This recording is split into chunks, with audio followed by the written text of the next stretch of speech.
The Engero Tales, Tales of the Soul. Whispers of the Night. Episode 4, The Mirror That Remembers. The wind carried memories now. Not just the scent of sand or the sigh of distance, but memories. Faint echoes stitched into its breath. Lullabies once whispered in the dark, tears once shed beneath moonlight, names long swallowed by time. It passed over cracked stones and sun-bleached grasses like a ghost seeking its story.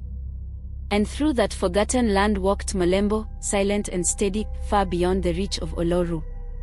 The world here felt older, dry and aching. A place that had not just endured suffering, but had grown used to it. Like soil that had forgotten how to bloom. Behind Malembo, the council of elders followed, their footsteps careful, measured. Each one a drumbeat of doubt wrapped in the robes of duty. No one spoke.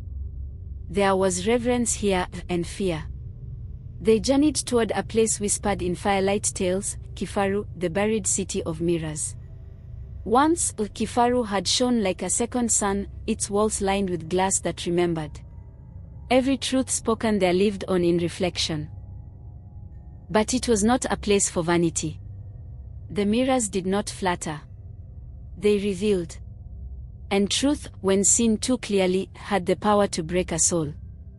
Malembo felt it in his bones, not a calling, but a reckoning. As if the earth itself had waited for him to arrive. Kifaru rose from the desert like bones from a grave. Twisted spires bent by time, shattered altars left to mourn gods no longer named, pathways drowned in sand as though the world had tried to bury what it could not face. And yet, the city pulsed. Not visibly, but like a heartbeat beneath brittle ribs. The wind shifted. The sand trembled. The sky seemed to lean closer. Malembo felt it. The mirror was near. They descended into the sunken belly of the city, into the hush beneath the dunes where stone and shadow held their breath. And there, sleeping at the end of a forgotten corridor, they found it. A mirror. Or what remained of one. Shattered into cruel, jagged shards, each piece shimmered like it held its own memory. They flickered. Faces, fears, futures, dancing across glass like candlelight caught in a storm. And as Malembo approached, they stopped reflecting the world and began reflecting him. And then he appeared. A figure stepped from the shards, wrapped in smoke and torn cloth. Eyes burning like forgotten coals. Okufa. Once, he had been a boy from Oloru. A friend. A dreamer. Now, the mirror had remembered him differently. His voice was cracked stone, hard, bitter, echoing with years of abandonment. "You left me behind," he said. "You rose, while I vanished. The mirror showed me why." Malembo's chest tightened. He said nothing. He couldn't. The shame had built a home behind his ribs. Okufa stepped forward, eyes rimmed in firelight, yet beneath the fury, loneliness. The kind that grows thorns. "You carry the night spirit," he said. "But do you know what it costs? It doesn't grant balance. It demands it." And then, slowly, Okufa raised a shard of the mirror, gleaming, trembling. "And you are what must be undone." The world twisted. Reality peeled like bark from a tree. Visions spilled across the chamber, Oloru in flames, children screaming, elders fleeing, and Malembo seated on a throne of blackened stone, eyes cold as the void. He gasped. It felt real. Too real. Was this who he could become? Was this who he already was? But beneath the chaos, another light stirred. A quiet one. A memory.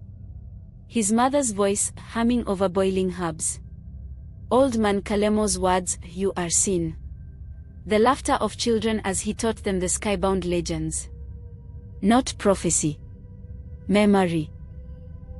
The mirror did not show what would be. It showed what lived unguarded in the soul, what one feared, what one hoped, what one believed. And belief could shape the world like fire shapes iron.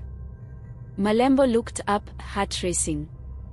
"I am not your enemy, Okufa," he said, voice soft as rain. "I never was." But Okufa was lost in his reflection, his pain too loud, his rage too old. Malembo stepped forward, past illusion and fear, and placed his palm against the largest shard.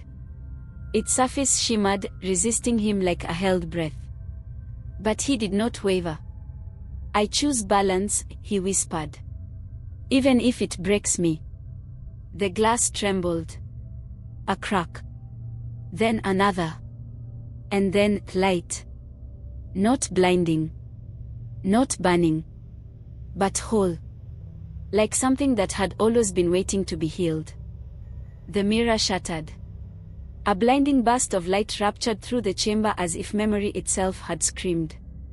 The fragments, once still and humming with ancient reflections, now exploded like glass caught in lightning. The sound was not just of breaking, it was of release. Generations of fear, forgotten truths, and fractured paths burst into being before vanishing into dust and silence. The chamber screamed. Stone groaned. The air warped.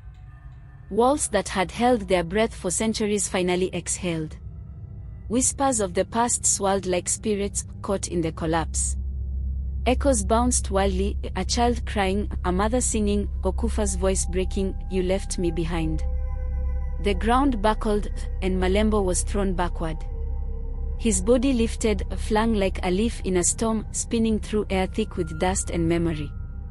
He hit the ground hard, his ribs sang with pain, but he barely felt it. The last image etched into his mind before everything turned black, Okufa's face, eyes wide, not with hatred, but with something deeper. Realization. Recognition. The moment before the wave pulls you under. And then, darkness. Not just the absence of light, but the silence between heartbeats. A place where nothing moved. Where even time held its breath. And in that void, a voice, not loud, but known. Soft as smoke. Familiar as his own thoughts. The night spirit. "You understand now." Malembo's eyes opened. Above him stretched a sky unlike any he had ever seen. The stars were no longer where they had been. They had shifted, rearranged themselves like a story rewritten. Symbols unfamiliar and sacred etched their light into the heavens. Even the wind had changed its name, brushing past him with a new tone, like it, too, had been reborn. He sat up slowly, each movement thick with pain. His arms were dusted with blood and sand. His breath shallow. His silence deep. He looked around, but the chamber was gone. No mirror. No Okufa. No reflections. Only memory. And choice. He placed his palm gently upon the earth, not as a conqueror, not as a spirit's vessel, but as one who finally understood the weight of both. "I will go where I am needed," he whispered. Not where he was wanted. Not where he was expected. But where the balance whispered his name. From somewhere beyond the mountains, past rivers still unnamed, a single drum began to beat. Soft. Measured. Waiting. It did not urge him forward. It did not demand. It simply reminded that the light and the dark are never still. They shift. They bleed. They birth and bury. They require a walker between them. And neither is Malembo. He stood. Dusted. Blooded. Whole. And walked into the rearranged stars. The end. Subscribe to Engero Tales today.